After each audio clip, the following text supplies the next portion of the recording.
Hello, everybody, and welcome to the Lion's Den. Today we have a special guest, Dustin Martin.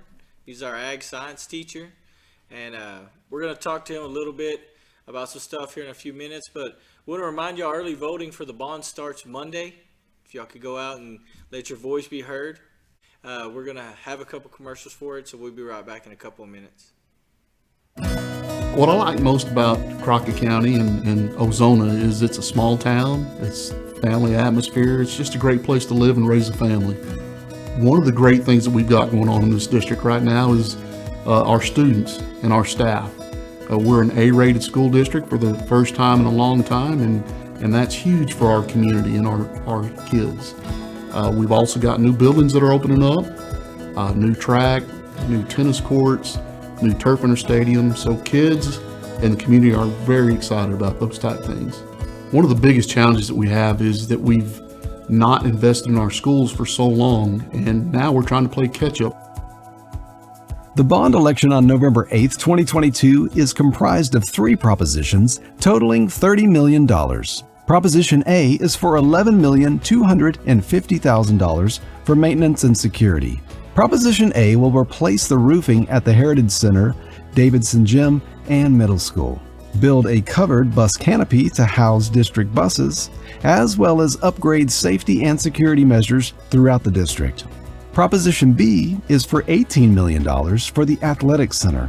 Proposition B will address the Athletic Center, located at the south end of the existing stadium, in order to update current TEA requirements and all Title IX energy efficiency and building codes. Also, the girls' and boys' locker and weight rooms will be upgraded with coaches' offices and storage, and upgrading the concession stand and adding ample parking. And Proposition C is for $750,000 for the renovation of existing teacher housing for teachers. One of the biggest questions that I'm always asked as a superintendent, how can you raise a bond and not raise taxes? The simple answer is the wind farms. They are generating enough money to make up that difference. There will be no tax rate increase. I just want to remind everyone that early voting starts October 24th. Early voting ends on November the 4th, and Election Day is November the 8th.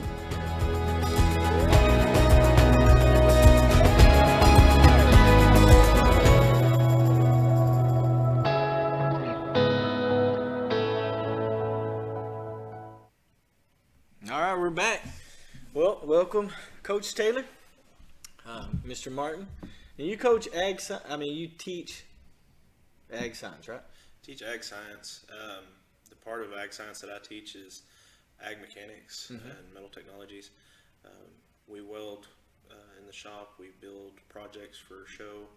A lot of the projects that we build are trailers, shop tables, shop equipment, livestock equipment, things like that. And we take them to show. And y'all have something coming up here soon, don't y'all? And then on the FFA side of things, yes, we've got, we'll start next Wednesday, the 26th. We're headed to ASU for the ASU Invitational Leadership Development Event, or LDEs as we like to call them. We've got probably 25 kids that'll be competing there that day. So what do you do with that?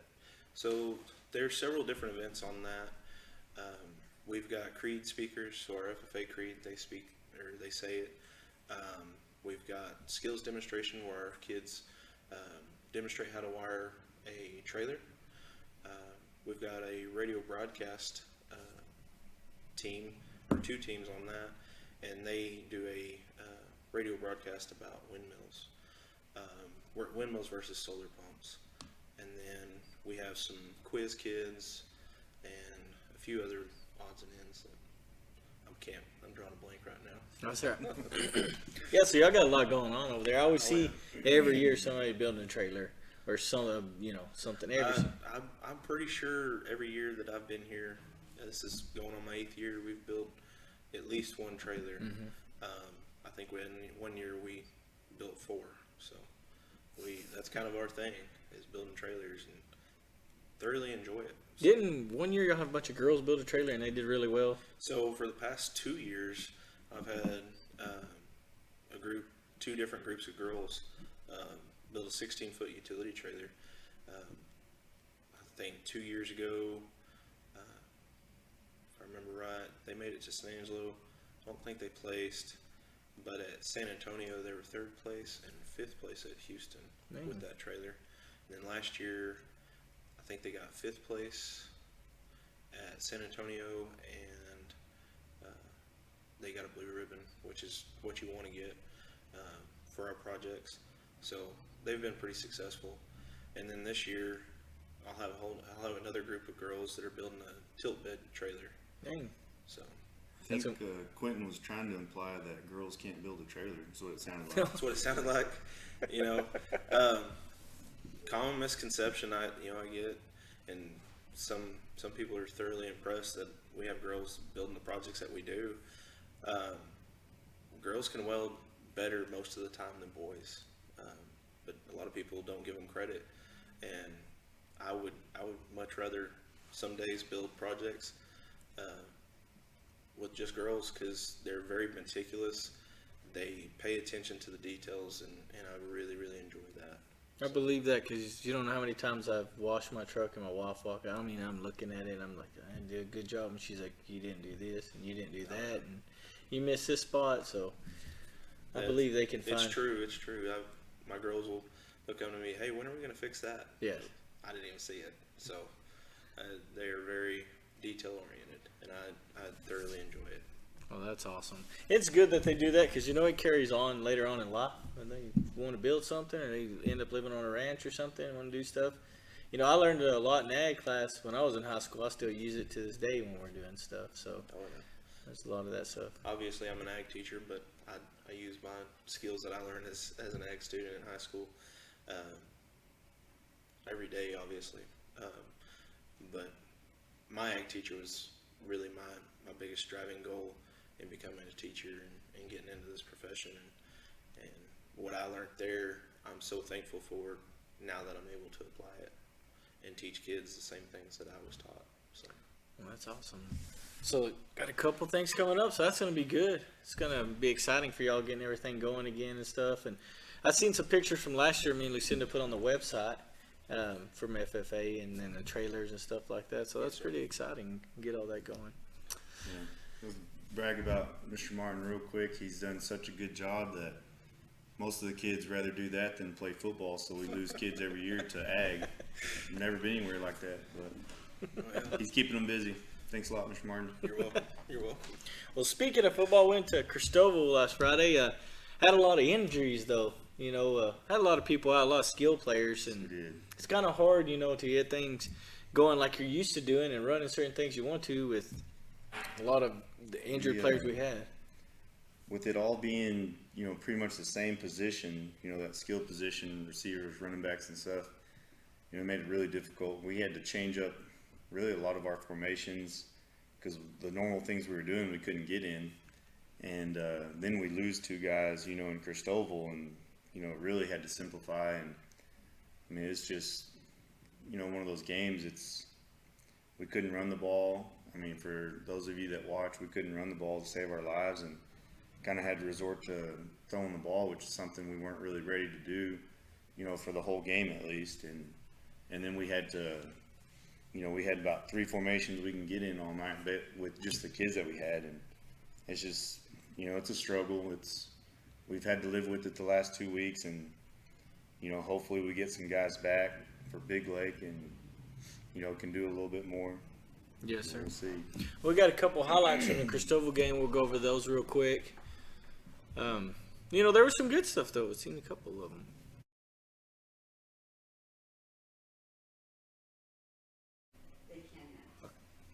Yeah, there's a few highlights occurred in this game. It's another one, just struggled all night. Some good things happened. Good throw and catch right here, Hudson to Max. And the bad thing, if you were watching, we get to the red zone 4 different times and we just can't punch it in. We can't finish the drive, and we're able to finish those. We win the ball game. So our defense did a heck of a job.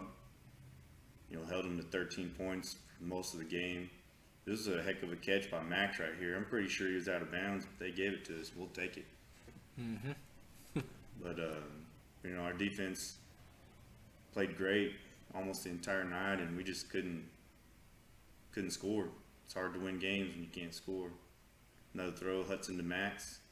Might be the whole highlight reel is Hud throwing to Max. Oh, as soon as I say it. Great throw and catch. Here's Matthew Daniels, and this is when we lose Matthew on this catch. He makes a great play, 40 yards, and goes down.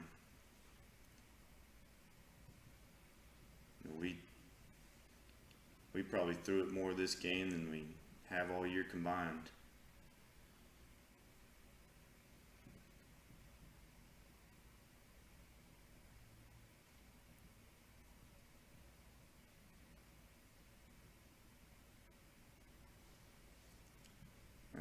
If you saw Coach Green in the background running around yelling, it's because he was yelling reverse.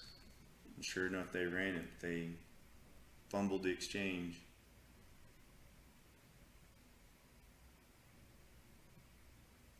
Hudson to Max again.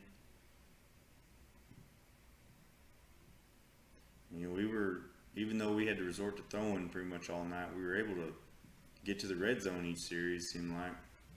Just couldn't finish.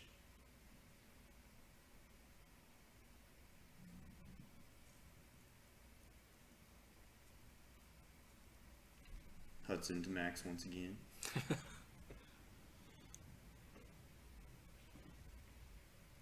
we go, changing it up now.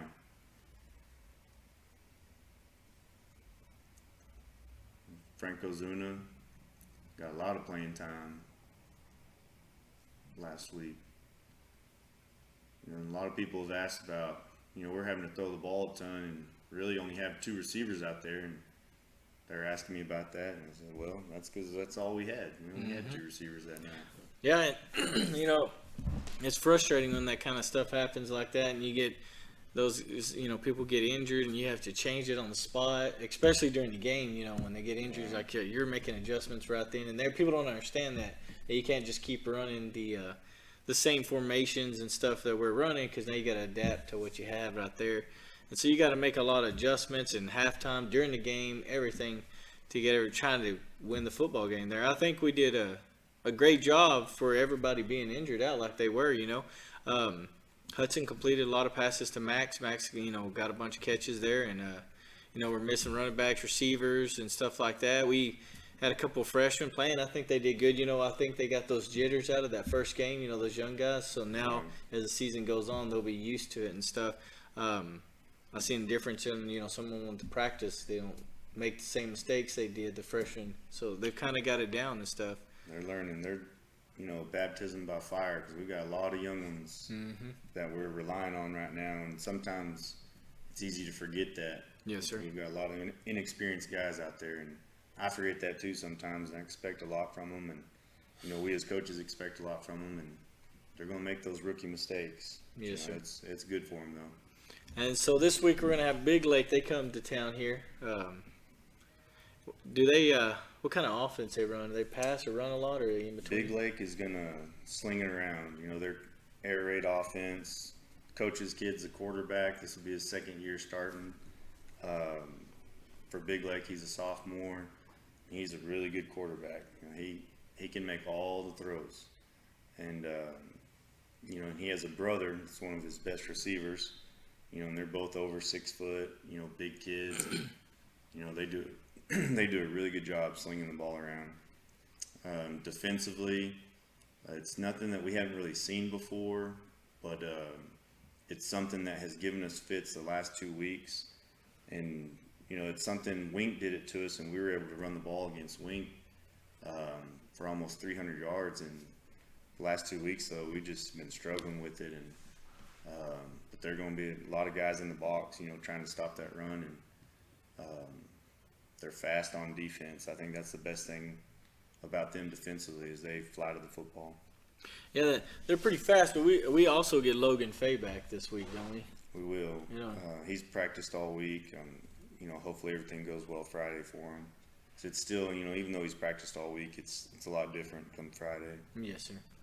Yeah, if he gets back to his original self, even if they're fast, he just drag them down the field. Yeah, he's a tough runner. He's real good on defense.